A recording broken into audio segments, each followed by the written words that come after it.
सहनाववतु सहनौ भुनक्तु सह वीर्यं करवावहै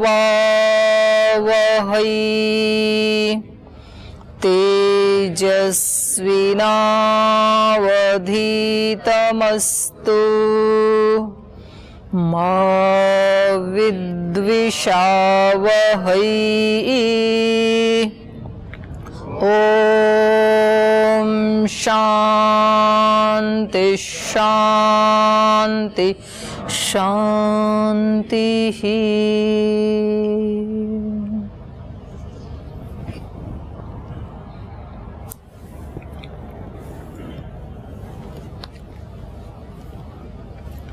कल के पाठ से कुछ पूछना है?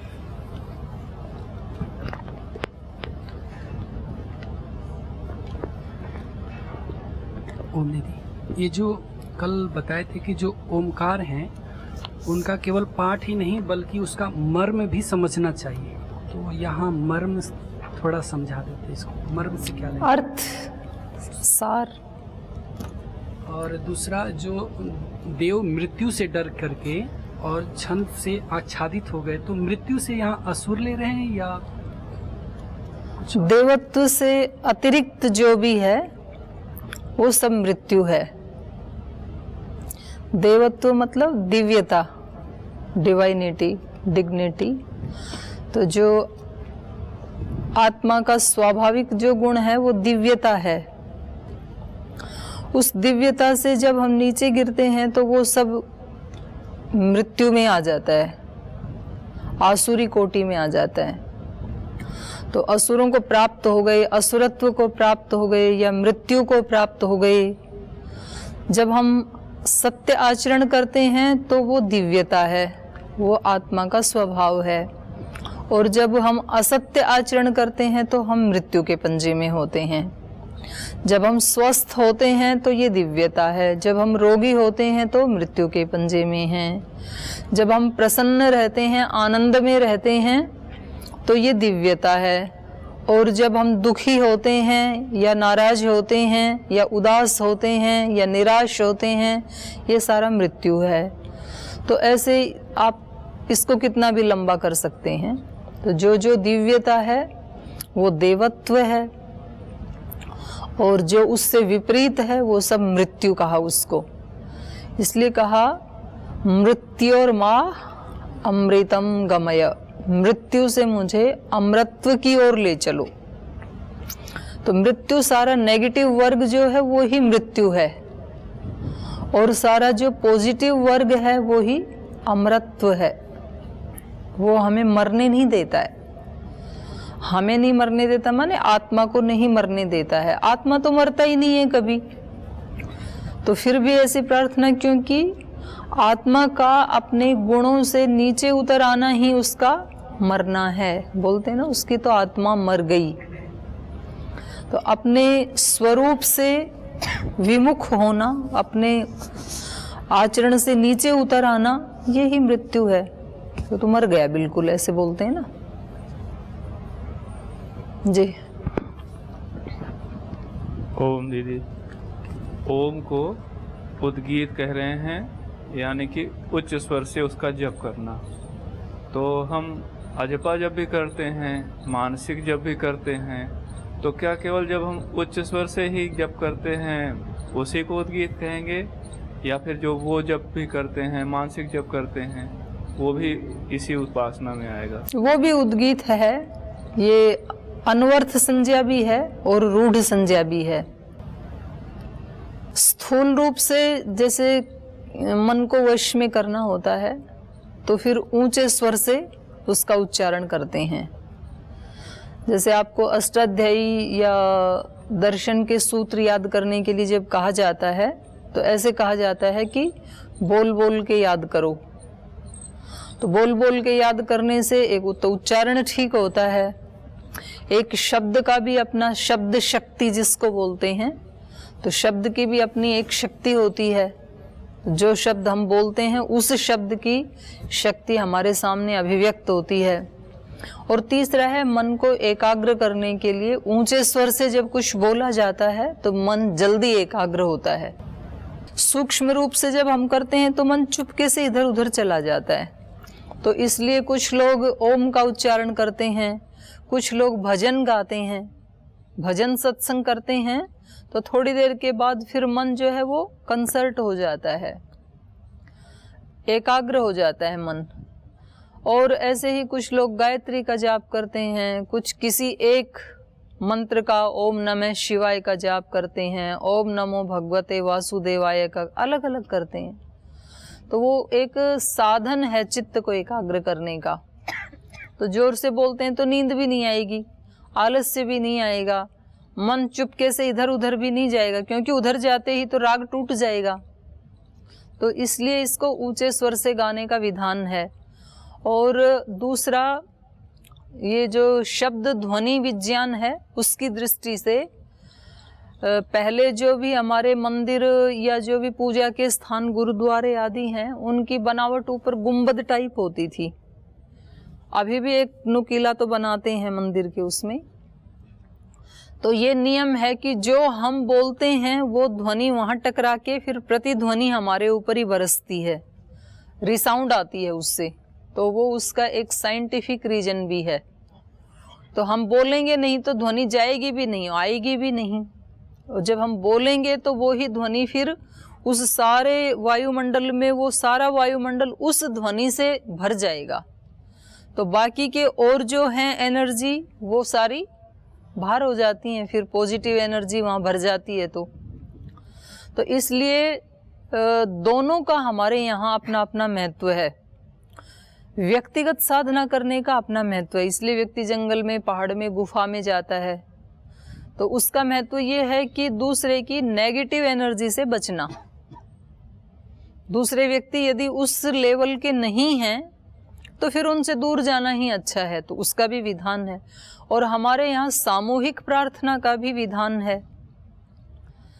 अकेले में कभी व्यक्ति को आलस्य आ जाता है या मन इधर उधर चला जाता है, मन नहीं लगता है, लेकिन जब सामूहिक रूप से सभी मिलकर के ओम का उच्चारण करते हैं तो फिर वो प्रार्थना घनीभूत हो जाती है। वो साउंड, वो ध्वनि घनीभूत हो जाती है, भर जाता है वो पूरा उसी ध्वनि से।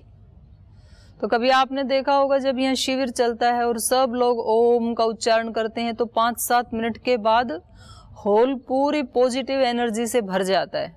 और फिर जब चुप होते हैं तो लगता है कि वही बारिश हो रही है हमारे ऊपर, वही वापस लौट रही है।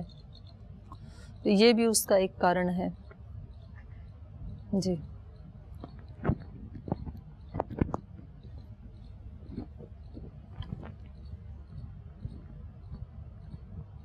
ओम प्रणाम दीदी। दीदी जी, ये छांदोग्य उपनिषद हम पढ़ रहे हैं, तो यहाँ छांदोग्य शब्द है, इसका अर्थ क्या है? ये तो विचार करना पड़ेगा, मैंने भी अभी विचार नहीं किया इसका, तो कल बता दूंगी। दूसरा प्रश्न है, यहाँ पर मंत्र नंबर 39 पर 39 नंबर पर स्वरम एव शब्द आया है, तो स्वरम एव प्रविशति, तो स्वर शब्द से यहाँ हम क्या ले रहे हैं?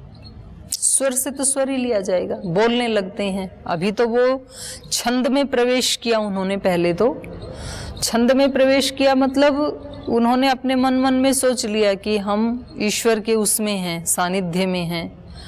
और जब व्यक्ति को वहाँ खतरा लगता है, तो कल भी जैसे उदाहरण दिया था मैंने, वैसे व्यक्ति मन में कोई जाप करता जा रहा है, फ्लाइट में बैठा है तो कोई कुछ करता जा रहा है, मान लो सभी वैसी पॉजिटिव भावना वाले भक्त लोग ही बैठे हैं, ऐसे आप कल्पना करो। और फिर एकदम से फ्लाइट 8 फीट ऐसे आती है, कभी कभी नीचे, बहुत नीचे आती है, तो फिर सबके मुख से क्या निकलता है? ओम या ईश्वर या भगवान, दुर्गा, जो भी उनका इष्ट देव है। तो वो तुरंत छंद से स्वर में प्रवेश करते हैं अपनी रक्षा के लिए। मतलब सुनाना भी चाहते हैं ना उसको कि हमारी रक्षा करो। आपके ऊपर कभी कोई संकट आए, आप जंगल से गुजर रहे हैं और अचानक से शेर आ जाए, तो फिर क्या करोगे? क्या करोगे? ईश्वर से प्रार्थना करेंगे, ईश्वर का नाम। प्रार्थना शुरू हो जाएगी ना, ओम ओम करोगे, हे भगवान रक्षा करो, हे ओम आप सबके रक्षक हो, मेरी भी रक्षा करो, या कहेंगे कि गायत्री माता का जाप करो, जो भी है। तो आप छंद से स्वर में प्रवेश कर जाते हैं, अभिव्यक्ति में आ जाता है वो। फिर जो सानिध्य आपने लिया था, जिसको आप अपना रक्षक मान रहे थे, जिसकी शरण लेके उसमें छिपे हुए थे, जिससे अपने आप को आच्छादित किया था आपने, जिस भी शक्ति से, उस शक्ति को फिर स्वर में प्रवेश कर जाते हैं आप, फिर उसका उच्चारण करने लगते हैं। तो देवों ने भी वही किया।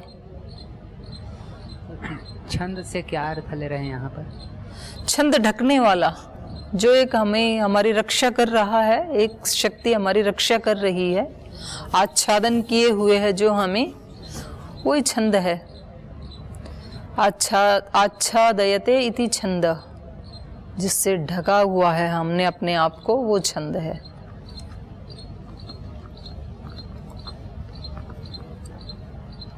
ऋचा का गान करते हैं, तो ऋचा का गान करते समय जो ऋषि और देवता है उसका ध्यान कैसे करें? उसका ध्यान कैसे करें? जैसे पहला ही मंत्र है, अग्निमीळे पुरोहितं यज्ञस्य देवं मृत्युजं होतारं रत्नधातमं। तो इस ऋचा का ऋषि हैं विश्वामित्र ऋषि हैं। तो विश्वामित्र के दो अर्थ हैं, पूरा विश्व मित्र है जिसका, या जो पूरे विश्व का मित्र है, दोनों अर्थ होंगे। तो पूरा विश्व मित्र है जिसका, ये कभी हो भी सकता है, नहीं भी हो सकता है। सब हमारे मित्र हों, ये हमारे वश में नहीं है। सब हमारे मित्र हो भी सकते हैं, नहीं भी हो सकते हैं, किसी को नहीं जचे तो। लेकिन हम सबके मित्र हो सकते हैं, उसमें हम इंडिपेंडेंट हैं। जो हमारे लिए अच्छा सोचते हैं, जो हमें अच्छा मानते हैं, उसके तो मित्र होते ही हैं। पर जो हमें अच्छा नहीं भी मानते हैं, तो उससे भी हम शत्रुता ना करें, उसके प्रति भी हम एक मैत्री भाव कर सकते हैं। ठीक है, वो अपने उनके संस्कार हैं, वो जैसा भी सोचें, वो स्वतंत्र हैं, पर मुझे उनके बारे में बुरा नहीं सोचना, ये मेरे वश में है। तो ये है विश्वामित्र। तो हम अपने आप को जब उस ऋचा का गान कर रहे हैं, तब हम अपने आप को उस स्थिति में लेकर के आए कि मेरे मन में किसी के प्रति कोई शिकायत नहीं है, किसी के प्रति क्षोभ नहीं है, किसी के प्रति द्वेष नहीं है। नहीं तो कई बार व्यक्ति भक्ति में प्रवृत्त कब होता है? जब दूसरे लोग उसको तंग करते हैं, परेशान करते हैं, अपमानित करते हैं, दुखी करते हैं, तो उसको लगता है कि अब और तो कोई शरण है नहीं, तो अशरण के शरण शांति का धाम, एक सहारा तेरा नाम, फिर उसमें प्रवेश करता है वो। तो उसमें जब प्रवेश करता है तो मन में थोड़ी कड़वाहट होती है कि उन्होंने मेरे को तंग किया, तो फिर ये विश्वामित्र वाला भाव नहीं आएगा तब तक। तो अपने आप को जब उस ऋचा का आप गान कर रहे हैं, तो उस ऋचा का जो देवता था, अपने आप को उसकी आत्मा के साथ तदाकार करने का प्रयास करें। और जब पूरे हम तदाकार हो गए, तो फिर हम भी विश्वामित्र ही हो गए। इसलिए वेद को नित्य इसीलिए कहा जाता है कि जब एक व्यक्ति ने, उस ऋषि ने उस ऋचा का जो साक्षात्कार किया, क्या साक्षात्कार किया उन्होंने? अग्निम ईड़े, वो जो ज्योति स्वरूप, चेतन स्वरूप ईश्वर है। अग्नि मतलब ज्योति स्वरूप, उसको मैं ईडे, डेकोड़े हो रखा है वैयाकरण प्रक्रिया से, उसकी मैं स्तुति कर रहा हूं, अग्निम ईडे। और वो कैसा है वो ज्योति स्वरूप ईश्वर? अग्निमीळे पुरोहितम, वो पुरोहित है। पुरोहित माने आगे ले जाने वाला। यज्ञ में भी एक पुरोहित होता है ना, वो यजमान को आगे ले जाने वाला है और उसका हित करने वाला। पुरोहितम, अग्निमीळे पुरोहितम यज्ञस्य देवम। ये सारी सृष्टि में जो यज्ञ चल रहा है, और मेरे शरीर में भी यज्ञ चल रहा है, पिंड में भी और ब्रह्मांड में भी, उस सब का मालिक कौन है? तो वो यज्ञस्य देवम, यज्ञ का देव है, वो स्वामी है, ईश्वर है, मालिक है। यज्ञस्य देवम ऋत्विजम, वो ही ऋत्विज है।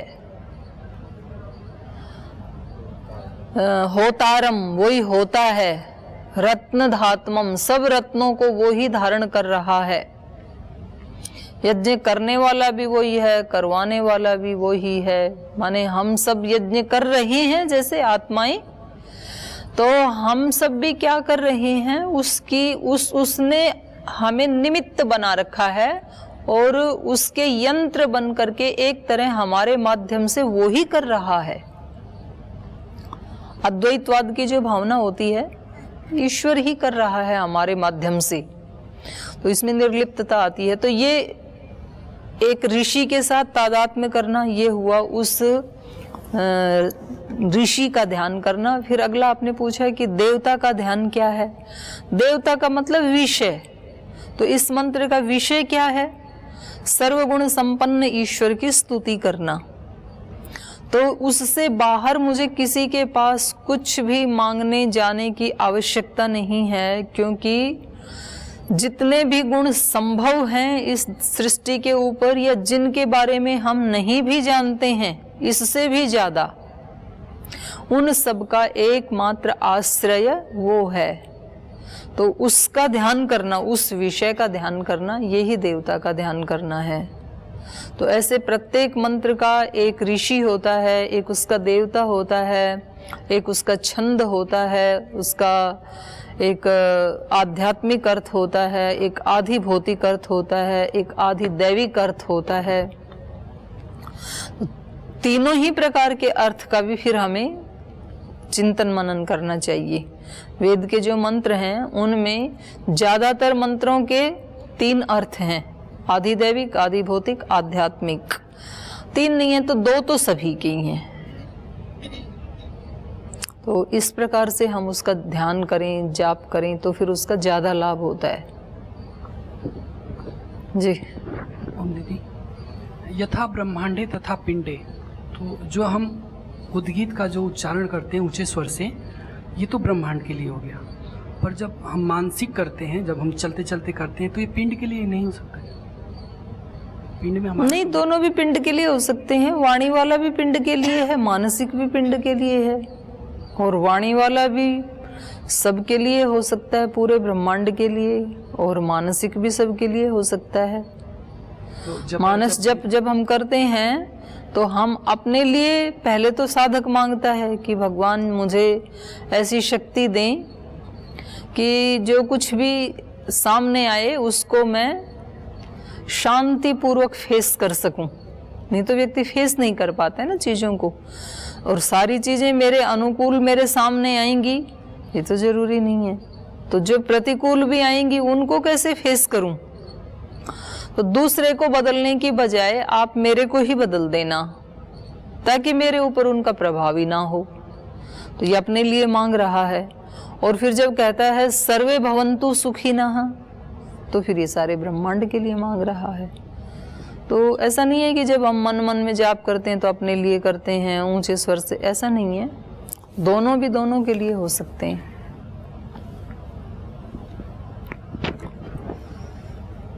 तो चलें आगे। आज गणेश चतुर्थी भी है और पूरे देश में बहुत इसको धूमधाम से मनाया जाता है इस पर्व को, और ख़ास करके दक्षिण भारत में, महाराष्ट्र, कर्नाटक, तमिलनाडु आदि में।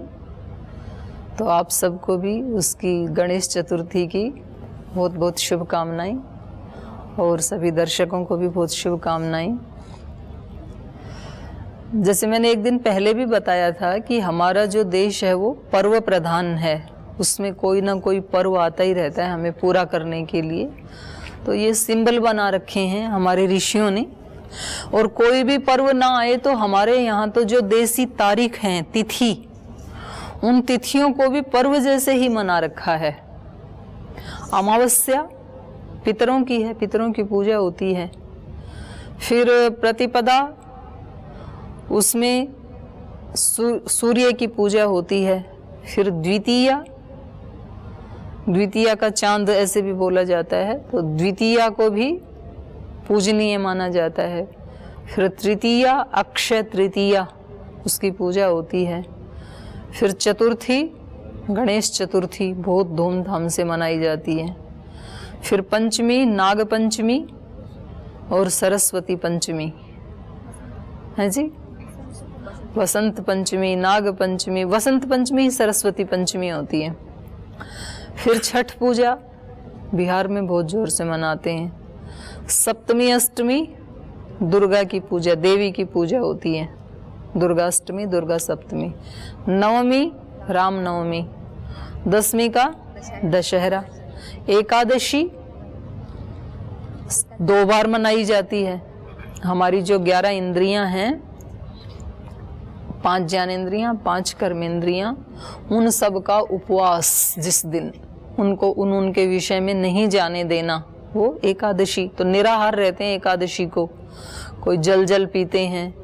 फिर द्वादशी श्याम बाबा की द्वादशी।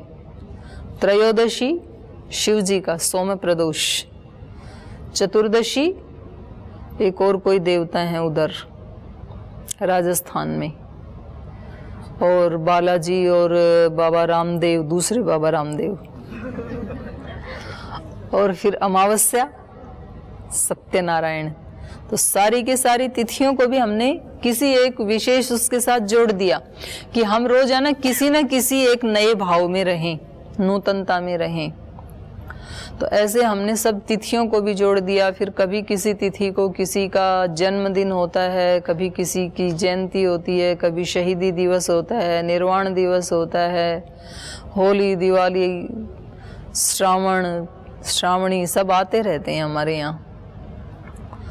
तो यहाँ गणेश चतुर्थी, गणेश को वैसे सब देवों में सर्वप्रथम आराध्य माना जाता है।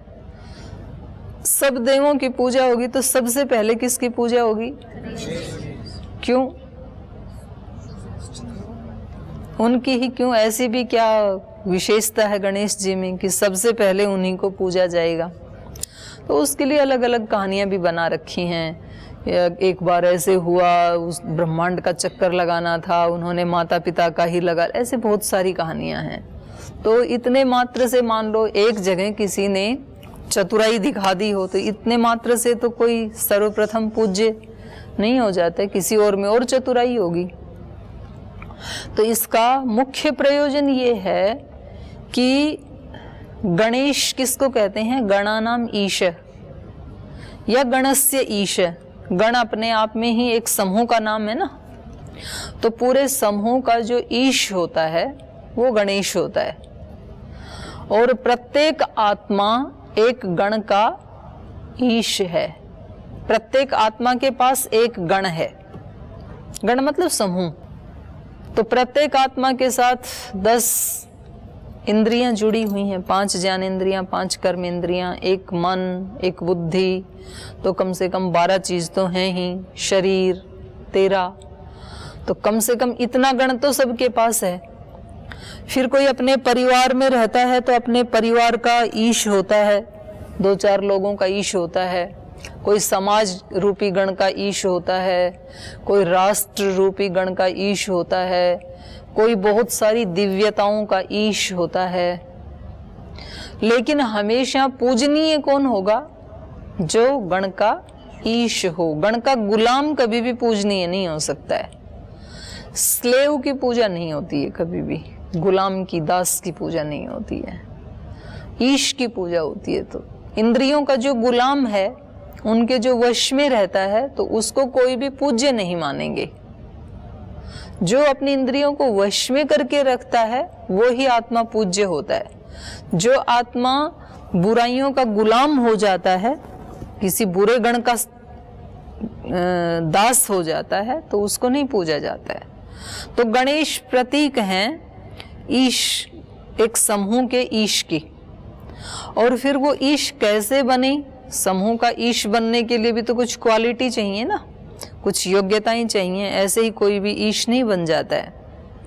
तो अपनी इंद्रियों का, मन का, बुद्धि का स्वामी बनने के लिए क्या क्या क्वालिटी चाहिए? क्या क्या चाहिए? अपना स्वामी बनने के लिए क्या क्या होना चाहिए अपने पास? कब हम स्वामी बन सकते हैं? बहुत अच्छा उत्तर है। ज्ञान हो हमारे पास तब तो स्वामी बनेंगे। और क्या होना चाहिए है जी? नहीं, नियंत्रण कैसे होगा वो पूछा जा रहा है। एक तो ज्ञान हो तो आप नियंत्रण कर पाएंगे, ईश बन पाएंगे। और क्या होना चाहिए? ज्ञान विवेक एक उस कैटेगरी में आ जाएंगे। ज्ञान हो, विवेक हो, चलो व्रतों में दृढ़ता हो, दृढ़ता का गुण हो। ज्ञान होगा तो दृढ़ता आएगी। शक्ति भी होनी चाहिए ज्ञान के साथ साथ। केवल ज्ञान है, शक्ति नहीं है तो भी नहीं कर पाएंगे। और क्या होना चाहिए है जी? स्थिर बुद्धि होनी चाहिए, ज्ञान में आ जाएगा वैसे। स्वास्थ्य भी अच्छा होना चाहिए, संकल्प शुद्धि होनी चाहिए, अच्छे अभ्यास होने चाहिए। पवित्रता नहीं होनी चाहिए, पवित्रता के बिना कभी भी ज्ञान आएगा ही नहीं। तो पवित्रता होनी चाहिए भावों में, स्वभावों में, कर्मों में। और निरंतरीय होना चाहिए, टूटे नहीं। तो ये सारे हमारे अंदर सामर्थ्य होंगी तब हम क्या कर पाएंगे? ईश बन पाएंगे ना। उनमें से एक चीज भी यदि कम हो जाती है तो फिर ईश नहीं बन पाते हैं। तो वो जो एक चित्र बना के उसकी जो पूजा की जाती है तो वो भी हमें एक सिंबॉलिक रूप में बनाया है उसको। गणेश का जो चित्र बनाया है, नहीं तो किसी भी देवता का मोटा पेट नहीं है गणेश जी के छोड़ करके। तो ऐसे थोड़े ही है कि वो देवता होके भी कपाल भाती नहीं करते थे, वो प्रतीक रूप में बना रखा है। तो उनका जैसे सिर जो है वो हाथी का बनाया है। हाथी को सबसे बुद्धिमान प्राणी समझा जाता है, बुद्धिमत्ता का प्रतीक है हाथी। जितने भी ये प्राणी हैं, पशु हैं, तो उनके नाक में रस्सी डाल के तब उनको वश में किया जाता है। चाहे वो घोड़ा है, ऊंट है, बैल है, तो यहाँ से वश में किया जाता है क्योंकि उनमें ज्यादा बुद्धि नहीं है। या फिर गाय भैंस है तो उसके गले में रस्सी डाली जाती है, फिर रस्सी को इधर खींचे तो उधर आएगी, उधर खींचे तो उधर जाएगी। वो हाथी एक ऐसा प्राणी है जिसके नाक में भी रस्सी नहीं है, गले में भी रस्सी नहीं है, पैर में भी रस्सी नहीं है। उसको जब चलाते हैं, युद्ध में ले जाते हैं, तो उसके ऊपर जो महावत बैठता है तो वो पैर के अंगूठे से टच करता है केवल उसके मस्तिष्क पर। अंगूठा इधर डाला तो इधर मुड़ेगा, इधर डाला तो इधर मुड़ेगा, सीधा रखा तो सीधा चलेगा। तो उसको ज्ञान होता है, मतलब इतने इशारे मात्र से समझ जाता है। नहीं तो इतना भारी भरकम प्राणी उसको कैसे वश में करें? तो वो बुद्धिमत्ता का प्रतीक होता है। तो जो अपना स्वामी बनना चाहता है, अपने आप का, अपने गण का ईश बनना चाहता है, या बाहर के भी गण का ईश बनना चाहता है, किसी को कोई नेतृत्व की भूमिका मिली है, कोई किसी स्कूल का संचालक है, कोई किसी घर का संचालक है, कोई किसी समाज का संचालक है, कोई किसी संगठन का संचालक है। अलग अलग भूमिकाओं में नेतृत्व की होते हैं व्यक्ति। कोई किसी फैक्ट्री का मालिक है, तो ऐसे किसी ऑफिस का मालिक है। तो उसको सबसे पहले क्या होना चाहिए?